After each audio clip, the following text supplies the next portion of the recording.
What's up guys, Justin here with the onlinebusinessessentials.com. So in today's video, we're going to talk about how you can use Camtasia in order to create an outro for your YouTube videos. Let's go ahead and just jump into it. All right, so generally speaking, what we want to do for an outro is we want to create kind of a static background or static-ish. It can have an animation in the back if we want it to, but then we want it to have like the next video that you want people to watch, or if you have an affiliate link, you want to have a spot for those links to go. So we're going to go ahead and we're going to create one of those inside of Camtasia. And so first off, we're going to use at least a little bit of the Camtasia library that comes along with Camtasia. There's actually some others that you can download, which we can talk about in a future video.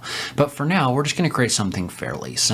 So what I want to do is I want to start by adding in some kind of video that's going to run in the background. And so what I've done is I've gone into the library under Camtasia 2022, and I'm going to go ahead and maybe take a look at maybe this like light gradient.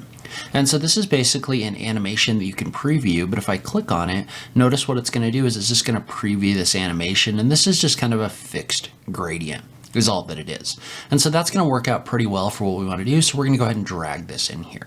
And what we want to do is we want to take this and we want to cut it at 20 seconds because 20 seconds is the limit on YouTube of how long the in-screen elements are. So we don't want this to be any longer than that.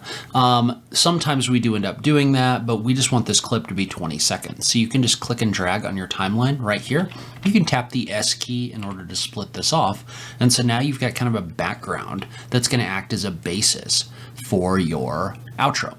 Okay, so now we want to add some text at the top of the page. And so there's a couple ways we could do this. We could use one of the titles that are built in here if we wanted to do that. So for example, I could drag this title in and put that title at the top and then change the text, or we could just add our own. In this case, we're going to go ahead and we're going to add our own. So I'm going to go ahead and go into my annotations, and what I'm going to do is I'm going to find a box, and that box is going to go up in this corner right here. So I'm going to click and drag this until it gives me the size that I'm looking for right here. And we can do things like changing the color. So for example, if I click in here and adjust this, and I want this to be maybe like a blue color or something like that, I can use this in order to create that color. Okay, and so what I'm going to do with this is I'm going to leave it solid, but I want to add a shadow behind it because right now it looks really flat.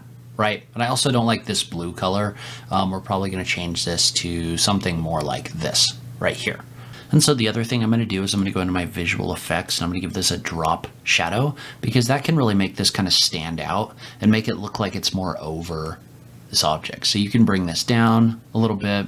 You can also adjust the strength of the blur and the opacity of that shadow just to give this a little bit more depth. And now what I want to do is add an effect of this sliding into place. And so what we can do to do that is just go into our behaviors, and we're just going to drag a sliding onto this shape.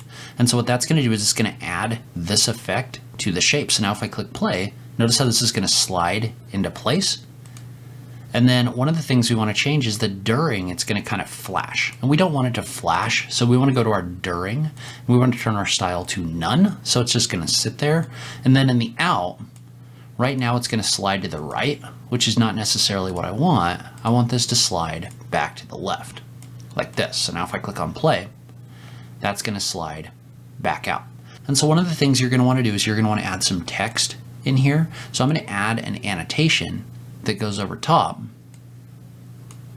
like this. And we'll go ahead and we'll call this the Online Business Essentials. And we'll do a Control A to select it and bring the size down.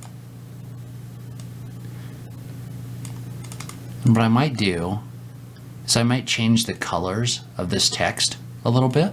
So maybe to more of a red color. In here, I like having a little bit of contrast. And so what I want is I'm going to set this so that the length of the clip starts and ends right before this piece starts sliding out.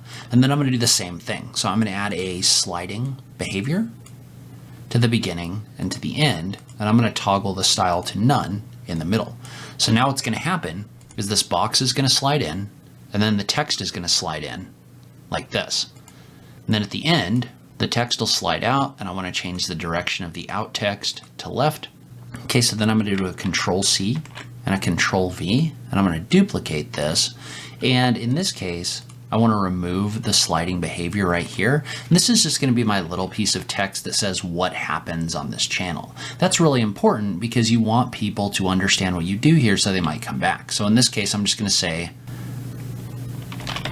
so something like this, and then we're going to go ahead and we're going to make it smaller. So we're just going to drag this size down like this. And I'm going to go ahead and I'm going to tap the up arrow key on my keyboard in order to move that up. And so I feel like I could make this box right here smaller. So I'm just going to go ahead and click and drag it up a little bit. Sometimes you may want to turn your snapping off while you're doing that, if it's snapping to a whole bunch of stuff you don't want. But then, I mean, you can do a lot of different things in here. I add a little text box over here where I can put a link or information, and then I like to use arrows. So these arrows right here.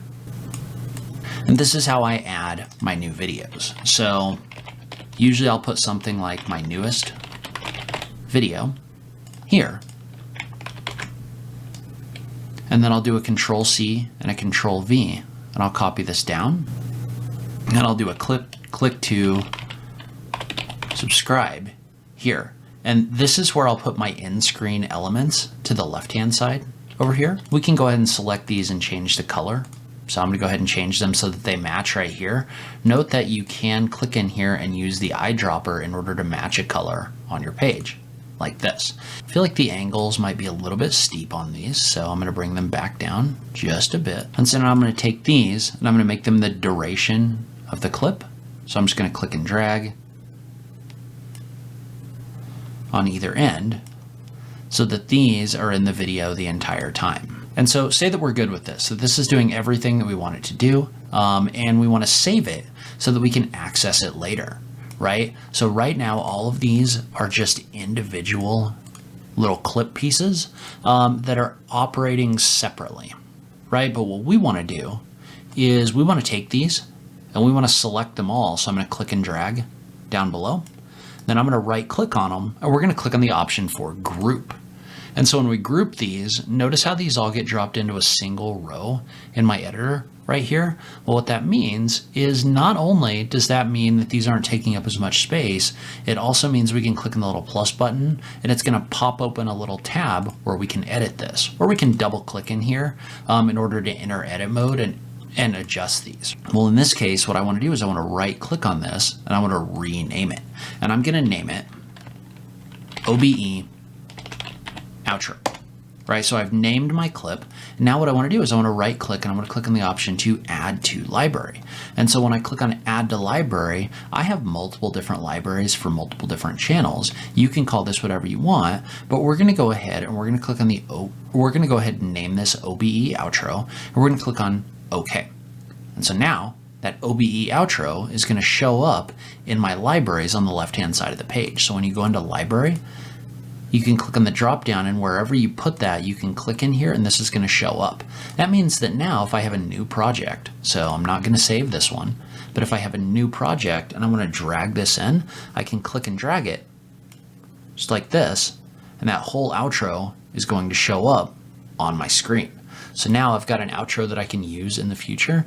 And notice how I usually update these or have different versions of these depending on what we're doing. And so this is the one I actually use right now. And right now I have a link section over here, and then I'll put my outro video where I'm talking up here in the upper right hand part of the page. And if I need to cut it out, I can just like cut parts of this, or if I need to duplicate it, I can copy paste it. All right, so leave a comment below. Let me know if you have any questions about anything we talked about. I just love having that conversation with you guys. If you do want to give Camtasia a try, I've linked to that in the notes below this video. As always, thank you so much for taking the time to watch this, and I'll catch you in the next video. Thanks, guys.